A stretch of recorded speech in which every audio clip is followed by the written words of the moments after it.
Barbara, can you tell me what makes a good community services and health worker? I think a lot of the qualities are the same whether you are Aboriginal or Torres Strait Islander or not. And I think those are the qualities around, at the bottom of it, you need to be pretty pragmatic, because they're industries where you often are not going to see results for your efforts quickly. And so that means you've got to be resilient and be prepared to commit to a fairly long time to see something for the work that you've put in. Obviously, you've got to like working with people.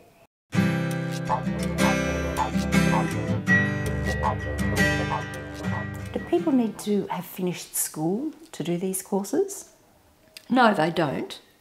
It's easier if they do, and it's sometimes easier if they get a bit of a taste of it while they're still at school. But that doesn't mean to say that they can't make their way into those industries. What we forget is that a lot of people, and a lot of young people, in their own private lives, are doing some of that stuff anyway. They're minding younger siblings.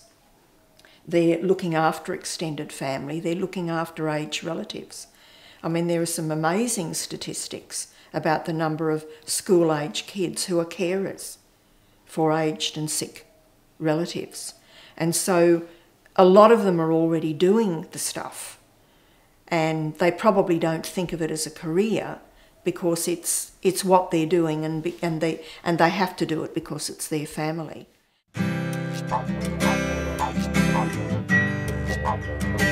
Why is it that it's so important that we develop Aboriginal and Torres Strait Islander people to go out there into their communities to address the problems and the issues within the communities?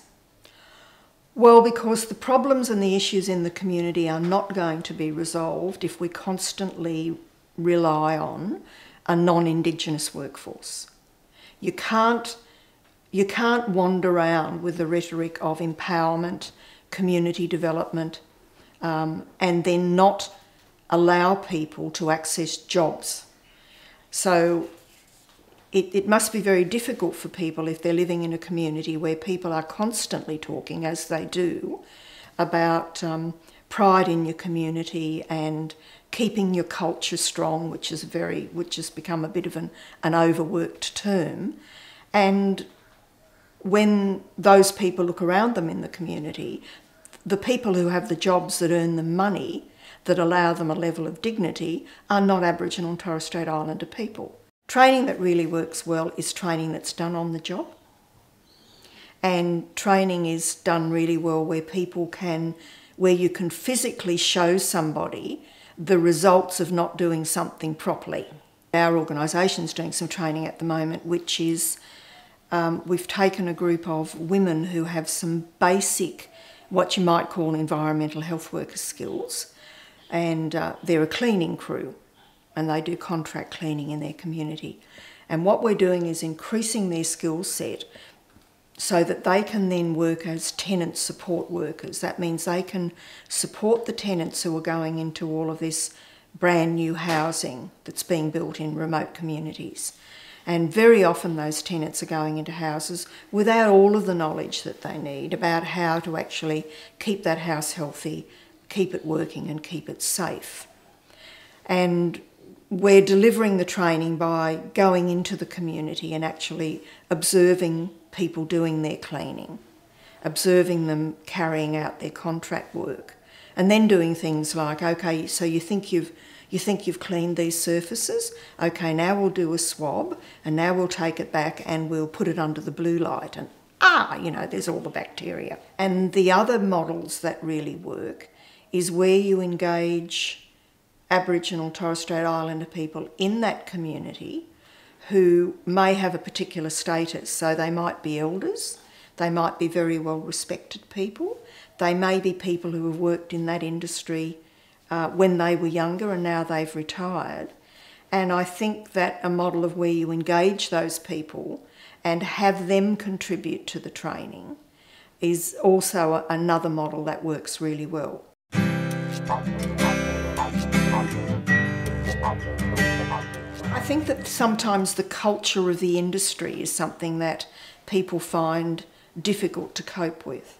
So you're used to the culture of your family, you're used to the culture of your community, and you come into not so much community services, but certainly health.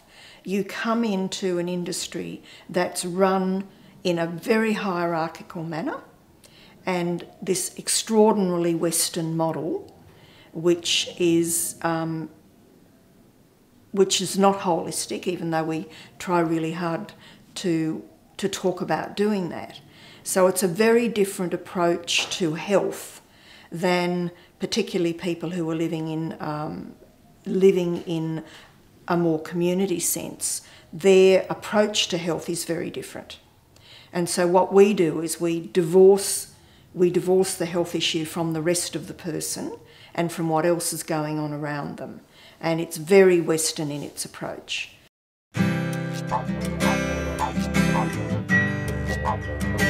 The other thing that we need to do, I think, is that we need to look at the opportunities for Aboriginal and Torres Strait Islander people across the full scope.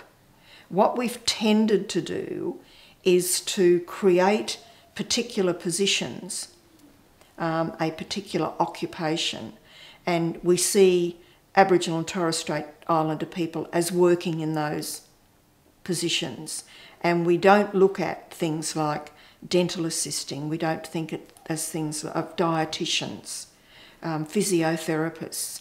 So we're taking a very small slice of the industry and saying this is where Aboriginal and Torres Strait Islander people fit, without a reference to all of these other jobs where a small pilot that's running in the Northern Territory at the moment is training young people to be dental assistants, and it's being done within the department, the government department, and they're doing it as a school-based apprenticeship.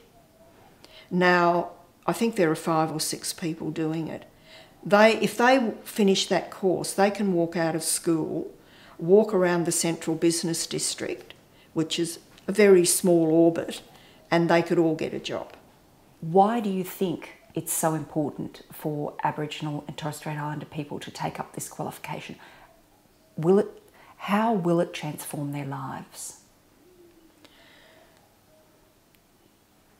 It'll transform their lives because they will become part of the solution. This is the big thing with me.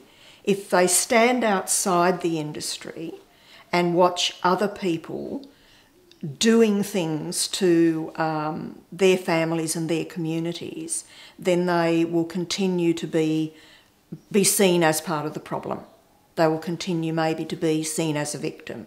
Whereas if they get in there and they work in the industry, and by doing that demonstrate to other people in the industry that there's more than one way of doing it, and maybe if you try this way, it will work better. So you're in there becoming, if you like, a cultural broker, and you're becoming a trainer. You're becoming the teacher. So becoming part of the solution is what you get by taking up one of these jobs.